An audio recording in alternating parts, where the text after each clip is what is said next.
अजोऽपि सन्नव्ययात्मा भूतानामीश्वरोऽपि सन् प्रकृतिं स्वामधिष्ठाय संभवाम्यात्ममायया। अर्थात यद्यपि मैं अजन्मा और अविनाशी आत्मा हूँ तथा समस्त प्राणियों का ईश्वर हूँ, फिर भी अपनी प्रकृति को अधीन करके अपनी आत्म माया से मैं प्रकट होता हूँ। ये श्लोक भगवान के जन्म और एक साधारण जीव के जन्म के बीच के अंतर को स्पष्ट करता है। एक, भगवान का वास्तविक स्वरूप। कृष्ण अपनी 3 शाश्वत विशेषताओं को बताते हैं। अजः अर्थात उनका जन्म नहीं होता, अव्ययात्मा अर्थात उनका शरीर और आत्मा एक ही हैं और कभी नष्ट नहीं होते, ईश्वरः अर्थात वे सभी जीवों के स्वामी हैं। 2, प्रकट होने की प्रक्रिया।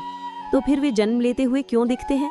प्रकृतिम स्वाम अधिष्ठाय, वे अपनी स्वाम प्रकृतिम यानी अपनी दिव्य आध्यात्मिक प्रकृति को अपने अधीन करके प्रकट होते हैं।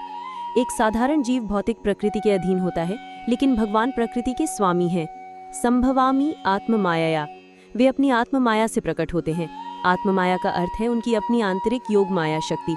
वे कर्म के नियम से बंध कर जन्म लेने के लिए विवश नहीं हैं, जैसा कि हम हैं। वे अपनी इच्छा से अपने मूल दिव्य रूप में ही इस संसार में प्रकट होते हैं।